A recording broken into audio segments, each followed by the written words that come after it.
Algunos de vosotros os estaréis preguntando si la morosidad, que es un dato importante en Estados Unidos, está aumentando, sobre todo después de la pandemia, ¿no? Porque la pandemia imprimieron mucho dinero precisamente para que la gente tuviera dinero, ¿no?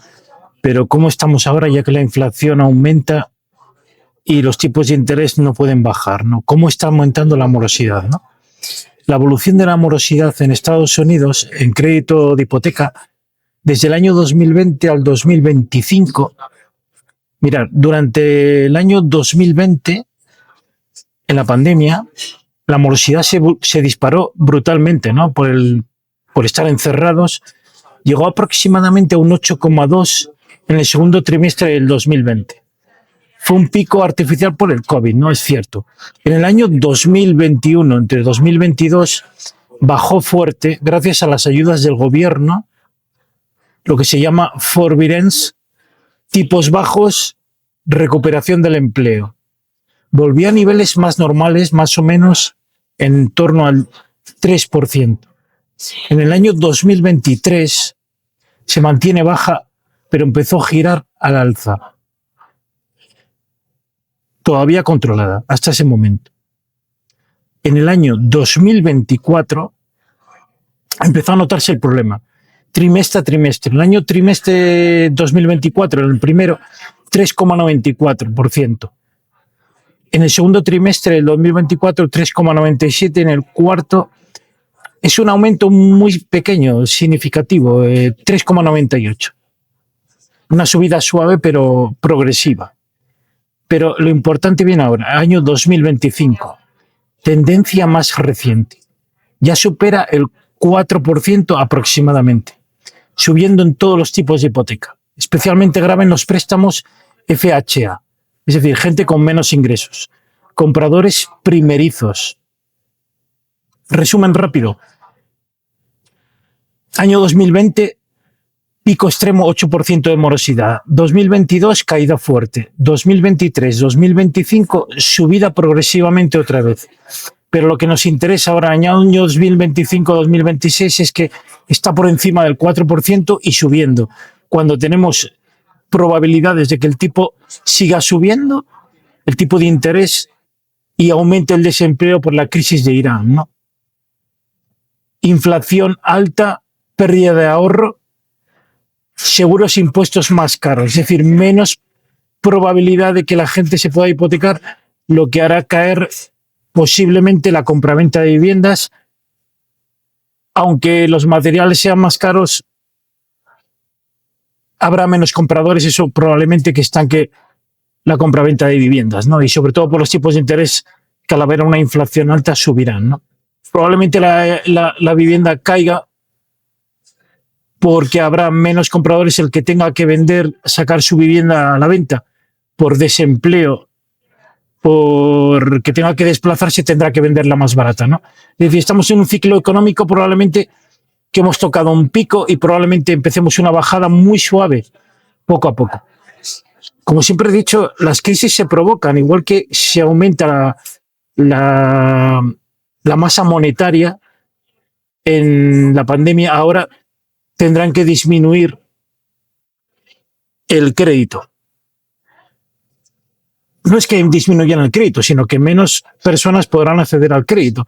Puede haber mucha masa monetaria, pero no podrán acceder al crédito, lo que haga que caiga, aumente la morosidad, el desempleo puede aumentar y las bolsas probablemente sufren, ¿no?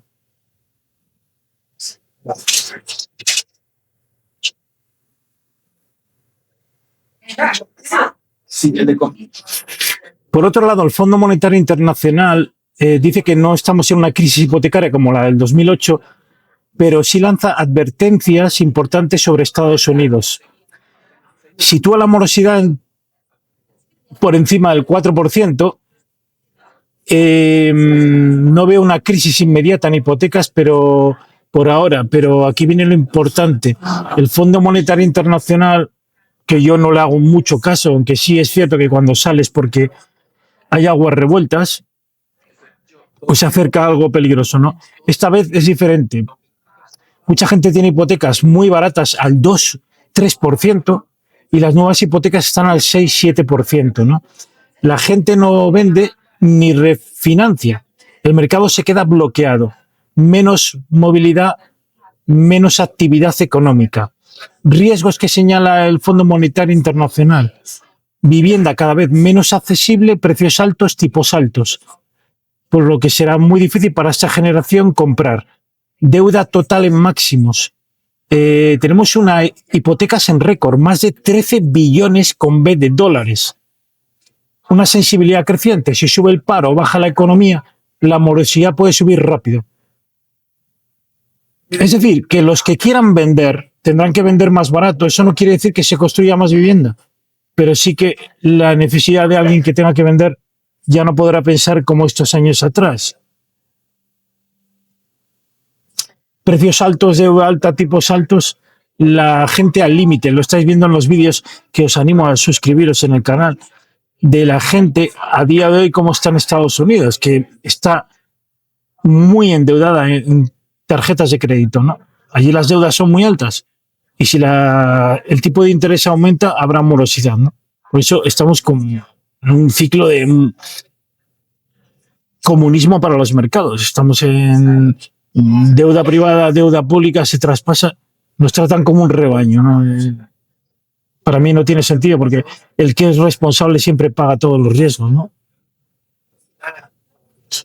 Está claro que lo van a provocar, lo están provocando y Estados Unidos intenta bajar la deuda vendiendo armas al resto de los países. En países como Venezuela, por ejemplo, un médico, un profesor gana una miseria por culpa del dólar. Y es que ¿hasta cuándo el mundo va a soportar que Estados Unidos quiera salir de sus deudas con el resto del mundo? Es que no se trata de estar en contra de Estados Unidos, pero no puede ser que la gente en Estados Unidos viva muy por encima de sus posibilidades y el resto del mundo tenga que pagar sus deudas. Es incomprensible. Y eso lo saben los propios norteamericanos. Y eso lo tienen que entender los norteamericanos. Que no se trata de estar en contra de Estados Unidos, nadie está en contra de Estados Unidos, pero no se puede estar trasladando una deuda de crédito privado de los norteamericanos al resto del mundo.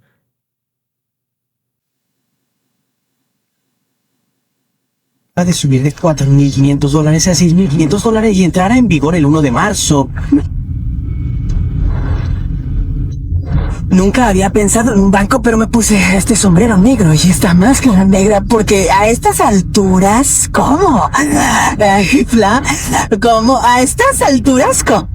Buenos días. Hoy vamos a hablar del aumento de los impuestos.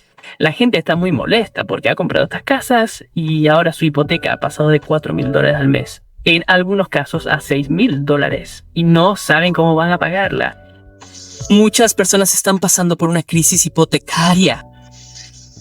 No olviden dar me gusta, comentar, compartir y suscribirse a mi canal. No sabía que cuando estaba construyendo una casa iba a tener que pagar impuestos sobre el terreno y que luego cuando la casa estuviera realmente construida tendría que pagar impuestos sobre la casa y el terreno, lo que aumentó mi hipoteca en $3.000. Ella no lo sabía. Bueno, ahora mi hipoteca ha aumentado en $3.000 de lo que pago actualmente, ¿sabes? Pues y además todavía tienes todas estas otras cosas caras y cosas así. No critico la compra de una casa.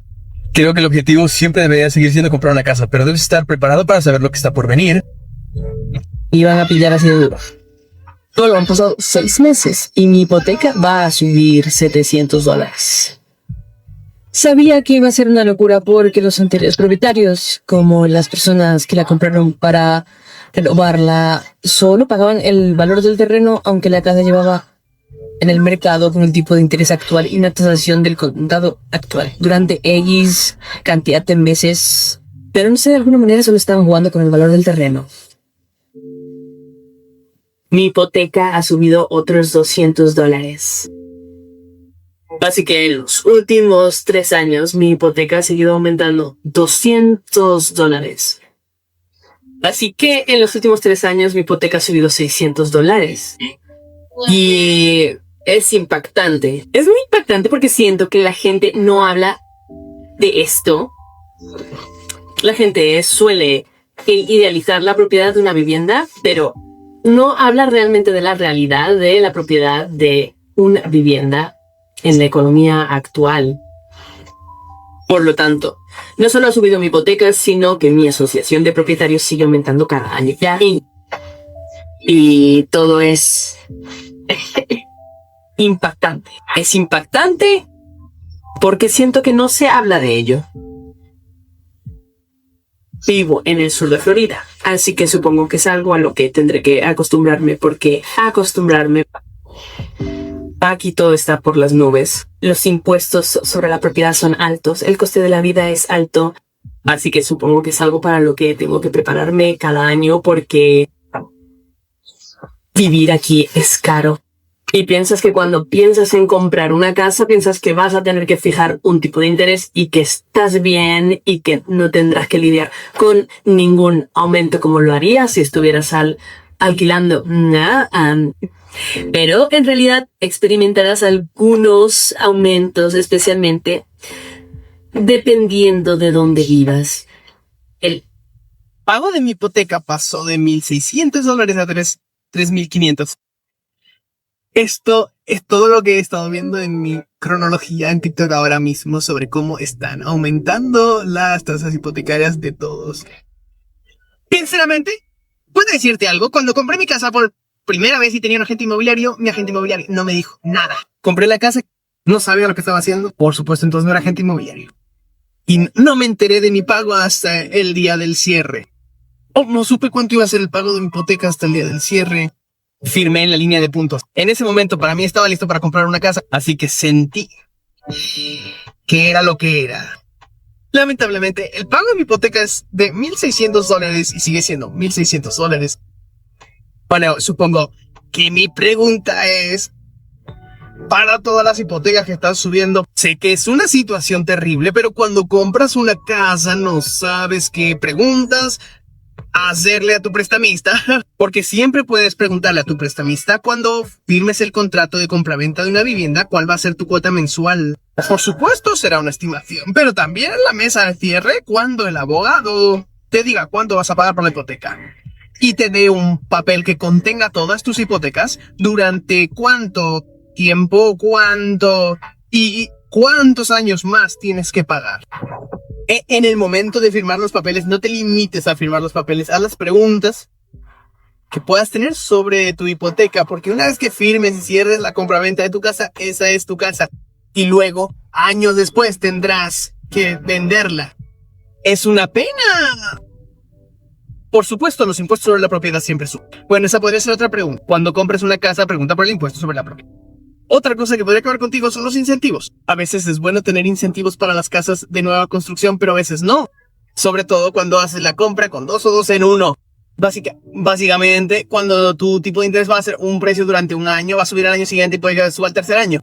Pregunta cuánto subirá tu tipo de interés hipotecario durante el tercer año. Puede que puedas permitirte la casa durante el primer y el segundo año, pero si no puedes permitírtela durante el tercer año, ¿qué sentido tiene obtener el incentivo? Por ejemplo, no busques una nueva construcción solo porque te den $10,000 y te den un pago inicial del 21%, porque podría ser la próxima persona que diga mi pago de hipoteca era de $1,500 y ahora es de $2,500 porque mi agente inmobiliario no me dijo esto o el prestamista no me dijo aquello. También tienes que hacer tu propia investigación. Cuando compras una casa, no sé qué preguntas tienen ustedes sobre la compra de una casa, sobre los impuestos, sobre la propiedad, sobre el aumento de su hipoteca. Tienen que investigar y definitivamente tienen que hacer preguntas antes de firmar en esa línea de puntos. Ya sea el último día del cierre. Y tengan más preguntas para el prestamista, pero no quieran hacerlas porque están demasiado emocionados. Recuerden siempre que tienen que ser ustedes quienes paguen las facturas. Su prestamista no tiene que pagar la factura. Su agente inmobiliario no tiene que pagar la factura. Al final del día usted tiene que pagar la factura y tiene que ser el que salga a la calle. Si tiene que vender su casa o lo que sea, puede que ni siquiera valga la pena venderla. Dependiendo de cuánto tiempo haya estado en su casa, es posible que ni siquiera tenga tanto capital. Pero el consejo del día es asegurarse de hacer preguntas a sus prestamistas al principio y al final. Siempre envían varias divulgaciones de estimaciones para su hipoteca. Y también pregúntele al abogado de cierre, porque el abogado de cierre también revisa todo antes de que cierre la compra de su nueva casa. La crisis actual de los propietarios, específicamente la revelación del pago de la hipoteca por la que está pasando la gente, no me sorprende. Si no sabes de lo que estoy hablando, la gente aquí dice que después de su primer año en su nueva casa, sus hipotecas suben 1,000, 1,500, 2,000, a veces el doble del costo de su hipoteca inicial. Un par de cosas que están pasando aquí. Y en el préstamo de la EHA, que si no das el 20% de entrada, tienes que contratar un seguro de vivienda. Eso está causando un problema. Esta gente está comprando nuevas facturas. Todo el mundo está muy ilusionado con las nuevas facturas. Nuevas facturas en una comunidad en desarrollo, pero cuando compraste la casa costaba 160, ahora que la nueva comunidad está más construida. La casa vale $500,000, $750,000. Esos impuestos sobre la propiedad son una carga. Ahora tienes problemas. Está el depósito en garantía. Están pasando todo tipo de cosas. Y cuando dije hace años que la gente no debería apresurarse a comprar una casa, todo el mundo decía, oh, no le hagas caso y todo eso. Puedes encontrarlo. Estaba en Twitter. La gente juraba que yo era el del jardín. Pero yo sabía un par de cosas, sobre todo porque muchas de estas personas que están en shock porque sus pagos hipotecarios se duplican y triplican son personas negras, a las que nunca se les ha enseñado la cultura financiera de lo que realmente están comprando. Por ejemplo, las personas negras siempre quieren sentirse validadas. Vas y consigues esas posiciones que tiene la gente, sin saber que las están configurando en un mecanismo en el que tú no tienes tanto éxito como ellos. No digo que sea el único, pero te garantizo que es parte del problema con nosotros. En segundo lugar, ser propietario de una casa siendo soltero es un trabajo desagradable. En esta economía, nadie que no esté casado y tenga un hogar con 2 ingresos, a menos que seas millonario, debería comprar una casa, pero estáis tan presionados por conseguir esas posesiones que no os importa el estatus que tengáis al comprarla. Y luego tener remordimientos de comprador cuando entra en juego la competencia con las repercusiones y las escaleras mecánicas.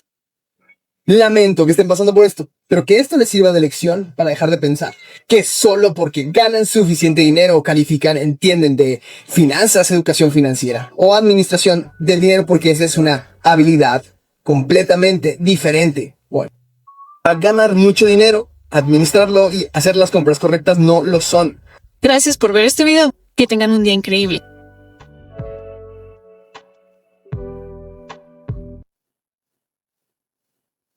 Podrá permitir.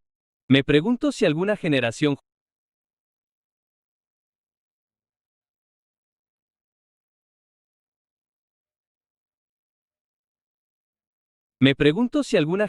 joven podrá permitirse alguna vez una casa en Estados Unidos. $5 por gasolina regular en la gasolinera más barata y $2,000 al mes como mínimo por un apartamento de una habitación. Todos los que conozco de mi edad viven con familiares o están en la universidad. Tengo curiosidad por saber qué pasará con toda una generación que no puede permitirse una casa y apenas puede permitirse el alquiler. Los precios de viviendas en Estados Unidos subieron a $415,000.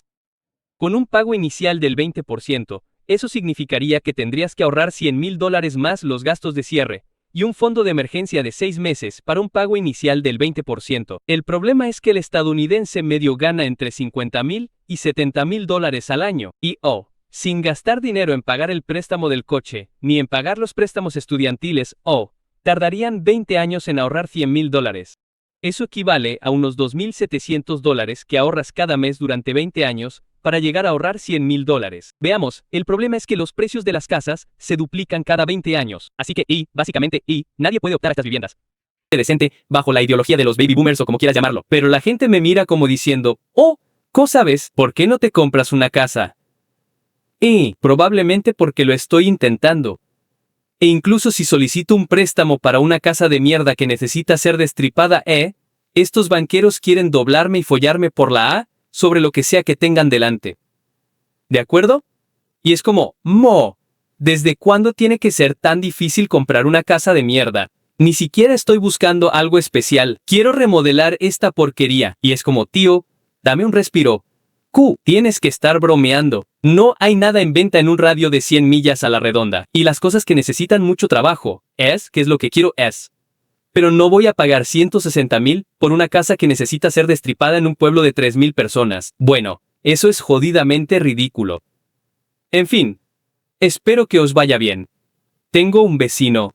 Probablemente tenga unos 70 años, ella y su marido. Un día estuve en su casa charlando con ella. Hablábamos de lo mucho que había subido el valor de tasación de nuestras casas este año. Y nuestras casas son más o menos del mismo tamaño. 3 dormitorios y 2 baños. Me dijo que adivinara cuánto pagaron ella y su marido por su casa en la década de 1970. Y estoy bastante seguro de que mi casa se construyó en la década de 1970.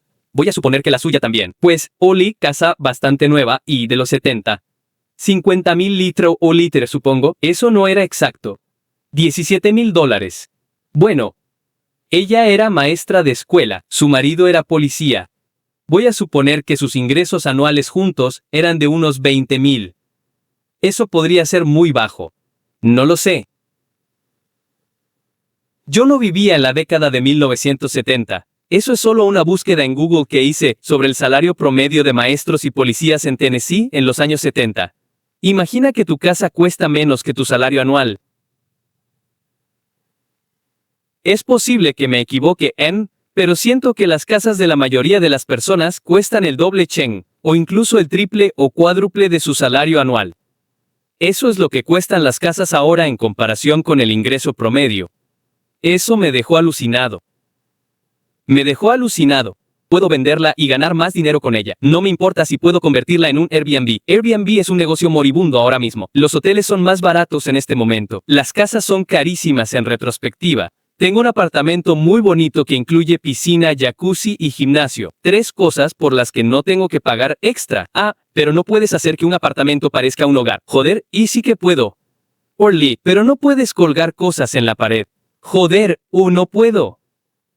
La razón por la que me gusta vivir en apartamentos es porque si se me estropea el aire acondicionado están obligados legalmente a arreglarlo en función de la temperatura exterior. Creo que si hace más de 85 o 90 grados, tienen que arreglarlo en el mismo día, o proporcionarme alojamiento. Caso que se averíe mi aire acondicionado, y sea dueño ¿qué sucede? Voy a Walmart a comprar unos ventiladores de caja, porque no puedo permitirme gastar $10.000. Y alguien me dijo, bueno, si tienes seguro de hogar, eso lo cubre. No lo cubre. El seguro de hogar cubriría algo así si hubiera una tormenta fuerte, una tormenta inesperada, y destruyera el aire acondicionado. Pero si se estropea por su antigüedad, eso no lo cubre. Si empieza a gotear en mi tejado van a tener que arreglarlo aquí o darme un lugar nuevo. Si mi tejado empieza a gotear y soy dueño de la casa, tengo que arreglarlo o pagarle a alguien para que lo haga, y va a ser un dineral. Y entonces la gente me dijo, bueno, pero el depósito de seguridad es mucho más caro, bla, bla, bla, bla. Y yo talamba. En primer lugar, un depósito de seguridad no es tanto dinero. Yo pagaba $99 al año por mis depósitos de seguridad en mi antiguo complejo de apartamentos y creo que pagué como $300 o $400. ¿Y quieres saber qué? Si tapo todos estos agujeros cuando me vaya, recupero ese dinero. Recupero el dinero. Pero es mucho dinero para mudarse cada año. ¿Cómo crees que es tanto dinero para mudarse cada año? El año pasado alquilé este apartamento, alquilé un U-Haul. El año pasado no lo hice. Literalmente, simplemente puse todo en mi coche y en la camioneta de mi amigo. Creo que el U-Haul me costó $30 en total. Además, solo me inscribo en apartamentos que tienen ofertas especiales. 2 meses de descuento en el alquiler, voy a ir a ti en lugar de al lugar que tiene 1 mes de descuento en el alquiler, siempre y cuando tengas todo lo que estoy buscando. Encuentro apartamentos más bonitos como este que cuesta $1,650 al mes, pero termino pagando 14 y algo porque lo conseguí con 2 meses de descuento en el alquiler. Olvídate. Y ni siquiera quiero hablar de las HOA. Vaya mierda con esa porquería. En fin. Viviré en apartamentos hasta el día que me muera. Dave Ramsey dice que la razón por la que los jóvenes no pueden permitirse comprar casas hoy en día es porque sus expectativas son demasiado altas. Quieren vivir en una casa de 375 metros cuadrados en una zona acomodada. Quieren una casa de $1 millón como primera vivienda y no aceptan una casa de 112 metros cuadrados. Soy un millennial mayor. Compré mi primera casa cuando tenía 20 años y costaba $99,900. Estaba en un terreno de medio acre. Tenía 112 metros cuadrados y era completamente nueva. Fui la primera persona que vivió allí y costó $99,900. Y en ese momento había un crédito para compradores de vivienda por primera vez de unos $10,000 si vivías allí durante 5 años. Fue 10% más barato. Esa misma casa tiene ahora 18 años. Y si alguien la fuera a comprar, costaría $270,000. Por la misma casa. Es decir, GC40, la misma casa, Washchi, 110 metros cuadrados, un terreno de medio acre, IC40, pero tiene 18 años, así que tendrás que cambiar el calentador de agua, sea silquecho. Ikio, probablemente pronto tendrás que cambiar la unidad de aire acondicionado, como todas esas cosas, y cuesta $270,000. Casi el triple del precio. En ese mismo tiempo, el mismo trabajo que tenía, no paga el triple del precio. Ese es el problema. El problema es que el precio de estas casas para principiantes ha subido mucho. Nuestros salarios no han subido tanto. Así que, como millennial mayor, pude comprarla. Pero los millennials más jóvenes, la generación ZY, la generación Alpha Y, no van a poder comprarla. Ese es el problema. No es que sus expectativas sean tan altas. Es que todo ha cambiado. El juego cambió mientras ellos lo jugaban, mientras nosotros lo jugábamos. Como todos los precios siguen subiendo. ¿Quieres saber la verdadera razón por la que no puedes permitirte una casa? Porque esta generación simplemente no sabe cómo trabajar. Recuerdo que en mi época trabajábamos todo el día y toda la noche y ahorrábamos y ahorrábamos y ahorrábamos. Antes de que te dieras cuenta, y teníamos suficiente para juntar 14,75 tisnens para el pago inicial. Y pudimos comprar esa casa para reformar, ponerle algo de empeño, y antes de que te dieras cuenta, valía $500,000. Y luego nos jubilamos. Muy bien. Entonces, todo el mundo me pregunta, Jalen, ¿puedes hacer un video sobre cómo conseguiste tu casa? ¿Cómo conseguiste tu casa? No voy a hacerlo porque, en el fondo, me arrepiento de haber comprado mi casa, y déjame decirte por qué. Bueno, en primer lugar, mi casa hay varias razones. La primera diría que básicamente es porque mi casa está un poco lejos de todo. Bueno, vivo en las afueras de Houston, Erie, así que a veces tardo entre 45 minutos y 1 hora en llegar al pueblo.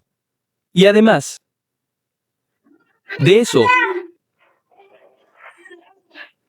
de unos 1,600 pies cuadrados, con patio, garaje, etc. Cuando nos mudamos, costaba $1,400 al mes. Ha subido unos $50 al año. Ahora cuesta unos $1,600 al mes. Pero mi pareja trabaja en Washington, D.C. Empezó a trabajar hace como 1 año. Por lo tanto, y biciario, lleva 1 año viajando a diario a un lugar que está a 1 hora y media de donde vivimos. Así que viaja mucho. Entonces pensé, déjame buscar en cualquier lugar que esté un poco más cerca de D.C. Sé que no vamos a poder permitirnos vivir en D.C. pero déjame buscar, ¿verdad? Primero pensé, déjame buscar en Stevensville, cerca de donde viven sus padres, porque si vivimos más cerca de ellos, podrían ayudarme más con los niños, etc. Es Sally. Y pensé, esto no está tan mal. Quiero decir, sigue siendo $1,000 más de lo que pagamos ahora, pero no es una locura. Entonces pensé, bueno, Annapolis está cerca de ellos y más cerca de DC Hatchie, así que déjame buscar, $4,000 al mes. Ya lo entiendo. Estas son casas de 3 habitaciones, pero su casa adosada, una casa adosada de 3 habitaciones que es más pequeña que la casa en la que vivimos ahora. $4,000 al mes. Una casa de 4 habitaciones en alquiler. Esta es más grande, pero $4,300. ¿Quién coño puede permitirse $4,300 al mes? En serio, Ushem. ¿Quién puede hacer eso? Entonces pensé, déjame echar un vistazo a mi barrio, porque pienso que nuestra casa es una locura en todas partes. Así que, el lugar al que nos mudamos por $1,400 al mes hace 4 años, ahora cuesta $2,000 al mes, por una casa adosada, que es 600 pies más pequeña que la casa en la que vivimos que está calle arriba. Una casa de verdad cuesta 4 habitaciones y bla al mes en mi barrio Homo, al que me mudé hace 4 años y $400. Estaba buscando más cerca de DC, PTOAC, lo que sea. $4,400 al mes. 5,000.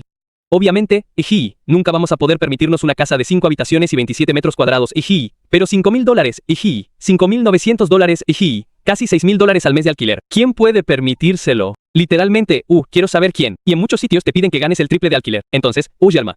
Y Dani, ¿qué significa eso? Estás ganando $18,000 al mes. ¿Dónde cojones trabajas? En la playa. Siguiendo hacia abajo, Soak, Silver Spring, con 3,300 votos, 3,200 votos. Eso sigue significando que estás ganando como $910,000 al mes. ¿Dónde trabajáis? Y luego estoy en Bethesda. $8,000 al mes. Obviamente, esta es una casa grande y bonita, pero ¿quién puede permitirse pagar casi $9,000 al mes de alquiler? Literalmente, en otro sitio, $4,000 al mes, $4,200 al mes. Es que no entiendo quién coño está gestionando todo esto. Mi pareja tiene un trabajo decente, se gana bien la vida. Pongo la mano al fuego en que nunca podríamos permitirnos algo así. No gano una fortuna trabajando desde casa, pero sí gano algo de dinero. Siento que $2,000 al mes sería exagerado. ¿Quién coño se lo puede permitir? ¿Y a qué te dedicas? ¿Y cuánto dinero ganas? Es una locura.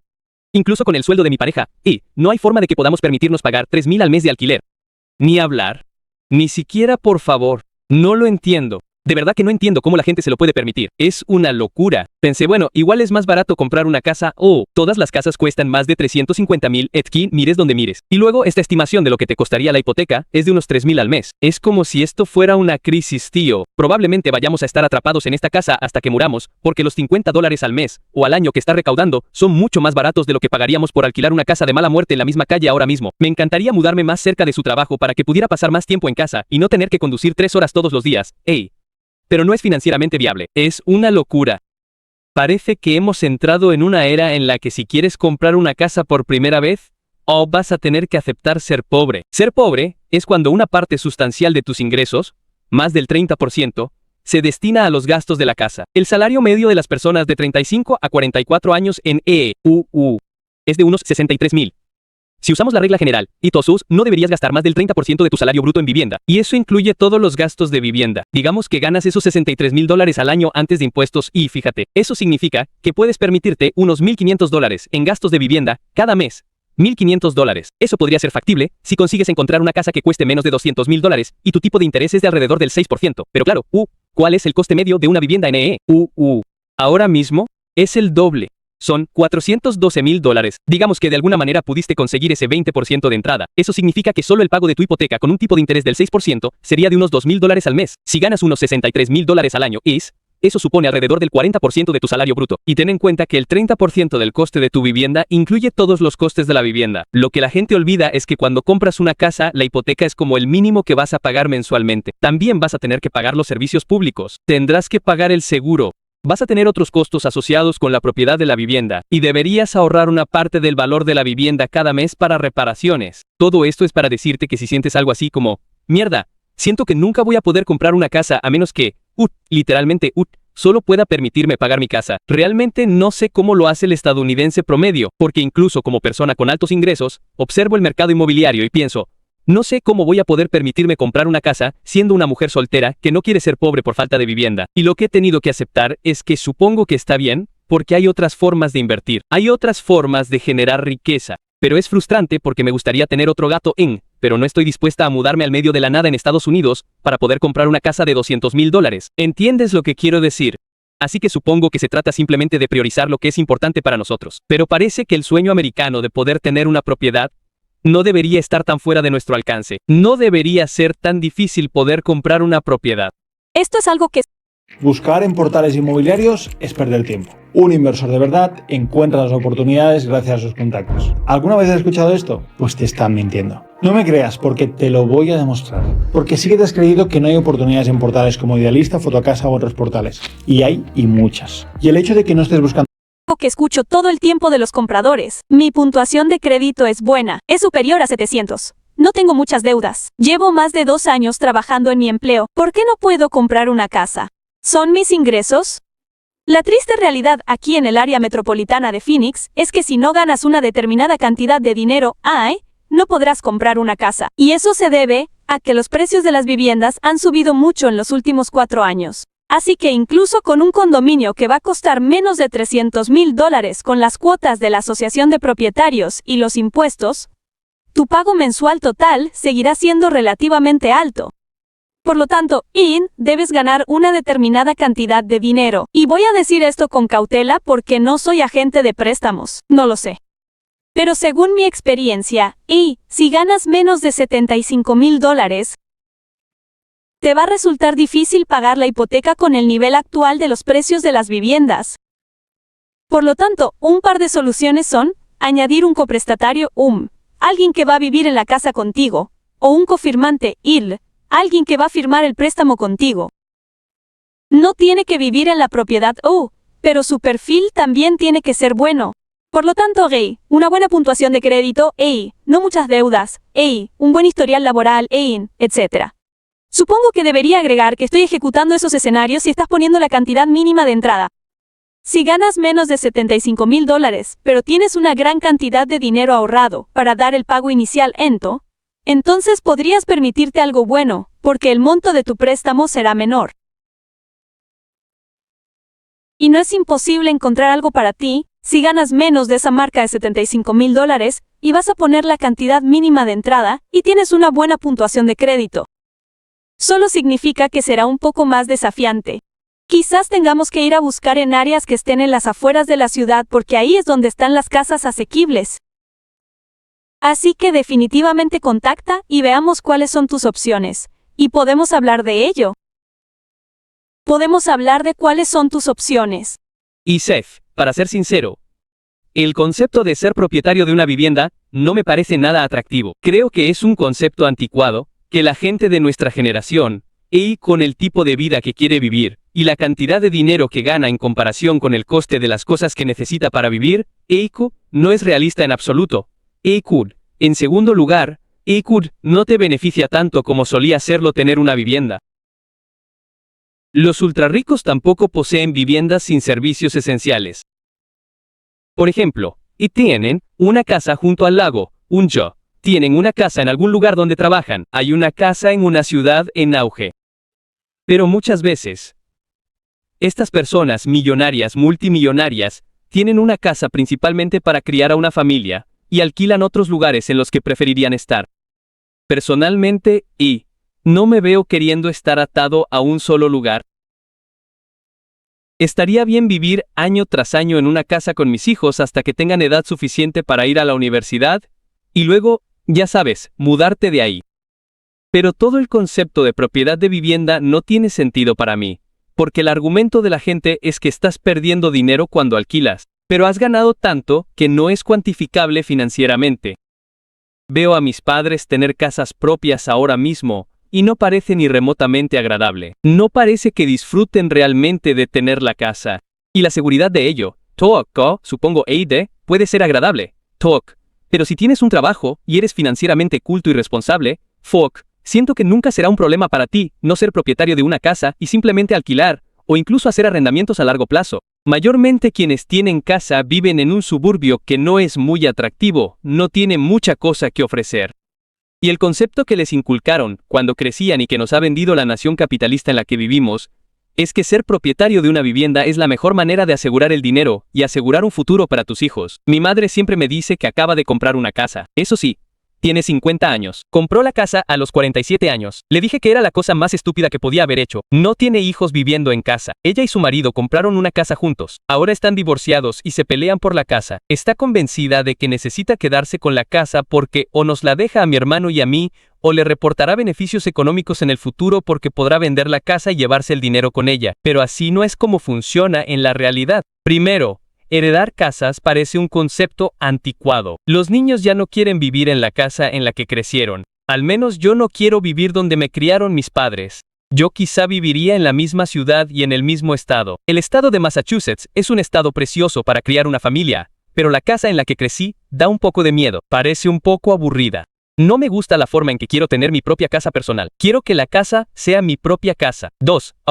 Para cuando alguno de mis padres fallezca, ya debería tener una casa para mí. Mi madre solo tiene 30 años. No, ni siquiera. Mi madre solo tiene 20 años más que yo. No, 18. Me tuvo a los 18. Solo tiene 18 años más que yo. ¿Y qué carajo voy a hacer con la casa a los 65 años de edad? Eso es un fastidio para mí. Ahora tengo que venderla. Espero que haya ganado plusvalía. Quizás no sea así porque ella vive en el estado de Washington. Y si realmente cuentas cuánto dinero, como el porcentaje de dinero que estás ganando con esta casa, en comparación con la cantidad de dinero que probablemente invertiste en mantenerla durante esos años, tal vez estés ganando como un 2 o 3% de plusvalía, ¿cómo se llama? De beneficio con la casa.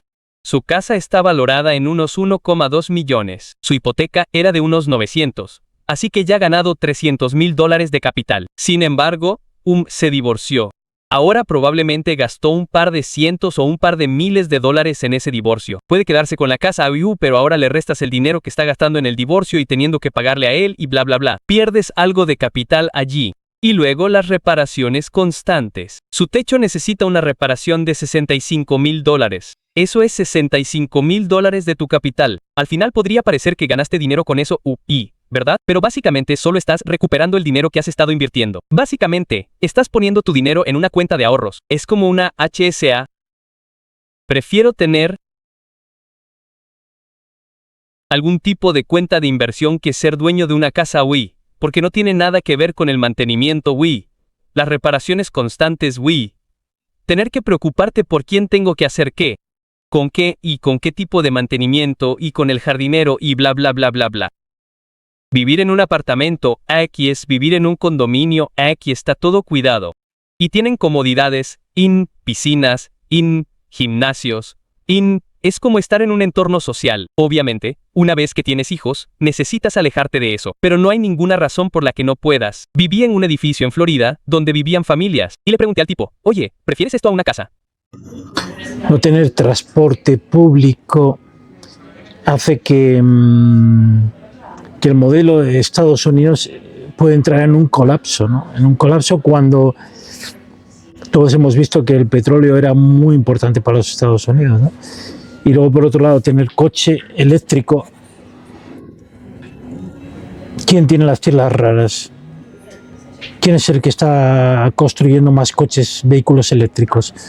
Entonces, lo que quiero decir es que ciudades como Arabia Saudita, que tiene edificios rascacielos, es un modelo que ha copiado y podía haber hecho el modelo a lo mejor norteamericano, pero no es el que conviene al mundo al que vamos, donde hay que tener un menos gasto energético, no tendremos el petróleo como base para el combustible de los automóviles, etcétera, etcétera. La gente quiere,